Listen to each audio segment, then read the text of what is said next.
Gran Premio de Cuba, La Habana, 1958. Tras el secuestro de Fangio por los revolucionarios, que no pudo tomar la salida, lidera la carrera Armando García Cifuentes. El piloto asturiano, a causa de una mancha de aceite, pierde el control de su Ferrari. En el terrible accidente fallecen 6 personas y 30 resultan heridas.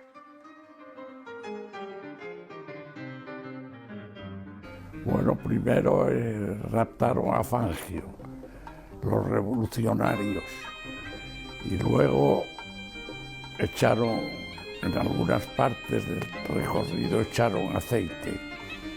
Y yo fui uno de los desgraciados que pisé el aceite con el coche y me fui contra el público. Lo que pasa es que nunca se supo si fueron los revolucionarios o los batistianos los que echaron el aceite para echarle la culpa a la otra parte. No, yo vine de paseo, no salí. Y nosotros vinimos de paseo, con dinero y todo, compramos aquí coche, recorrimos todo, y cuando acabamos de recorrer todo nos avisó la cuñada nuestra que nos vino a ver si traíamos dinero, que no lo gastáramos, que allí ya no había nada. Y el dinero ya lo habíamos gastado. No, sí, fue así mismo, como te estoy contando, ¿verdad? Esto era el centro cubano de Madiu, más o menos. Más o menos. Más o menos. Aquí se hablaba más de Cuba que de nada. Claro. Cuando ibas a La Habana ibas al Encanto, a las tiendas, y ellos nacieron por ahí, cerca del centro asturiano además.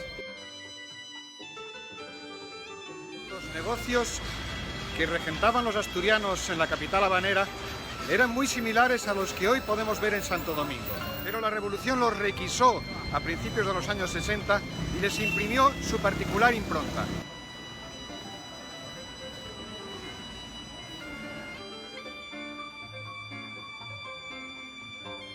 Nosotros vinimos en barco, para allá contábamos ir en avión.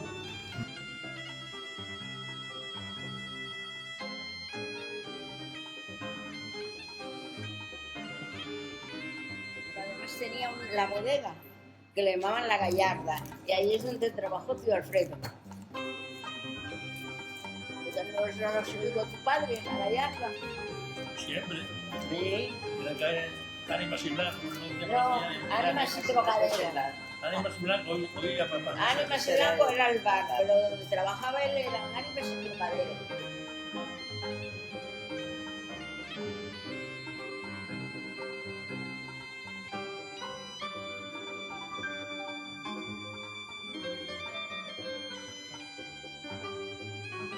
Relación con el centro asturiano. ¿Ustedes iban alguna vez al centro asturiano? Mi padre era vocal. Local de la directiva del centro asturiano. Sí. Los asturianos en La Habana eran los dueños de La Habana. Estamos hablando del puerto de La Habana, eran los García, estamos hablando de Competidora Gaetana, estamos hablando del diario de la Marina, estamos hablando de grandes casatenientes. Dígame una cosa, ¿qué negocios tenían ustedes, su familia, en La Habana en el año 58? La fábrica de puros, ¿Qué fábrica era? la de Partagás, era entre las 3 mejores de Cuba. Ellos nunca la nacionalizaron para que no se les pudiese pleitear. Así que lo que nos dijeron es que éramos unos ineptos para dirigir la fábrica y que ellos eran los que tenían que dirigir el negocio. Nunca quisieron para evitarse pleitos. Muy inteligentes eran. Y mi tía estuvo presa 3 años. 3 años. 3 años. Por seguir en contra, claro. Sí, a esa le quitaron un edificio entero. No, yo estuve el primer año de la revolución, estuve en Cuba. Luego vine aquí a España a la boda de una hermana mía y me mandaron el recado que me iban a meter en la cárcel, porque yo ya había estado 3 veces en la cárcel, pero que esta vez me iban a meter para no salir. Entonces ya decidí quedarme aquí. era la casa de los Gómez Mena Fanjul. Estos últimos procedían de Noreña. Vamos a ver qué fue de esa casa después de la Revolución.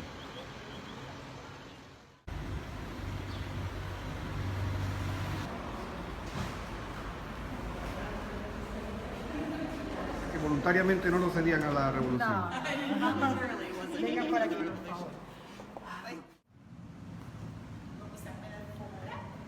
No, la familia se fue. Ah, se fue. Entonces estas familias terminaban donando esto todo a la Revolución. No, no lo donaban. Ellas se fueron, Ah, la se familia fueron. se fue y esto formó parte de patrimonio. Ok. Esto se inauguró en julio del año 64. Ok, gracias. Bueno, pues nos lo han explicado muy bien en el Museo de Artes Decorativas. Se fueron. Tú tenías que dejar la casa con todo puesto en su plenitud. Cuando mi padre sale, se van con lo puesto y una muda. Cuando llega al aeropuerto no los dejan salir. Porque dice que él no había entregado, no sé qué, le dijo mi padre, pero si a mí, y él entonces dijo, bueno, regreso a mi casa. No, ya esa no es su casa, esa casa ya pertenece al pueblo y está sellada. Y bueno, ¿qué voy a hacer? Porque yo no tengo un centavo, ustedes me dejan salir con lo puesto y una muda y sin dinero. Es su problema, usted no tiene amigos aquí.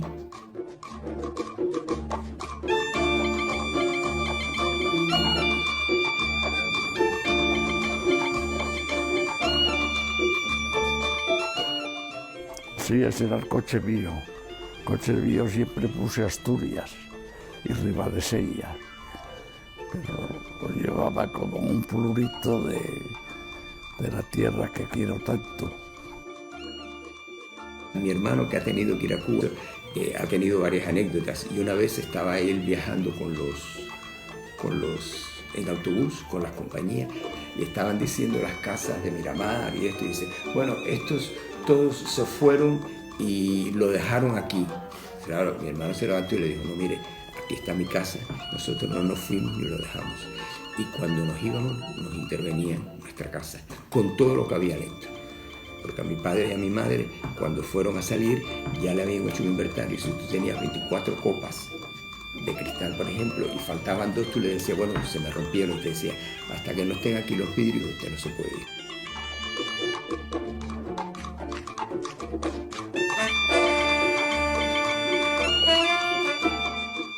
Estoy en la esquina de las calles Fábrica y Arango. Aquí en esta esquina trabajó mi abuelo en los años 20 del pasado siglo, el Huelu Corsino, en esa bodega que tenemos detrás, que sigue siendo bodega hoy día.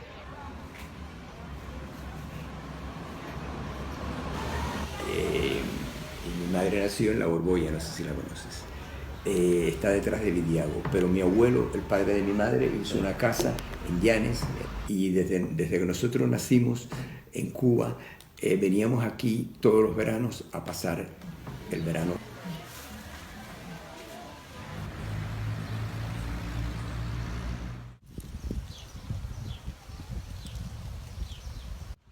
Más de 5.000 familias asturianas reposan sus últimos restos en este cementerio de Colón, en este panteón de la Sociedad Asturiana de Beneficencia de 1877 y en varias decenas de ellos más.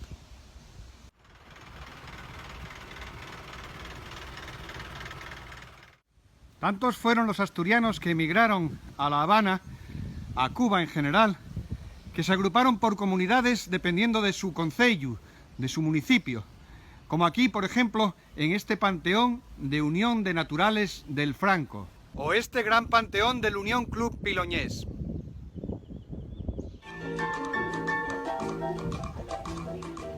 Cuando entró el sistema de la alfabetización, mis padres pensaron que era una buena obra. Entonces mi hermano, por ejemplo, le tocó ir a Pinal del Río. Aquellos campesinos vivían en un monte que había que subir en mulo, no sé eso. Y para que pudieran matar una vaca, le amarraban las patas y las despeñaban por el monte para abajo. Y decían que se les había caído, para poder comer aquellos animales que eran suyos. Entonces nosotros subíamos a ver a mi hermano de vez en cuando y veníamos con pollos. Y los hacían en una bolsita con las hojas de palma y solo les quedaba el cuellito fuera. Entonces mi primo, que terminó muriendo en la cárcel, nos metía a todos los críos, a sus hijos, sus 4 hijos, y a nosotros 3, bueno, entonces mi hermano quedaba arriba, y a nosotros 2 en el mismo coche con él. Y metíamos en el maletero todos los pollos. Y él decía, venga, vamos a cantar. Porque claro, íbamos los niños haciendo escándalos y no oías el cascareo de los pollos. Y así los traíamos a eso. O cuando íbamos a comprar pescado y tal, mi tío metía a mi abuela, llevaba a mi abuela también. Y entonces debajo de mi abuela le ponía como una faldina, una mantita, una cosa así, debajo de la abuela metía el pescado. Porque como a mi abuela había que ayudarla a andar y todo esto, pues si nos paraban, no, la señora es muy vieja y tal. Y así conseguíamos, bueno, comidas que nadie conseguía, porque claro, con la experiencia de una posguerra mis padres sabían cómo se hacía.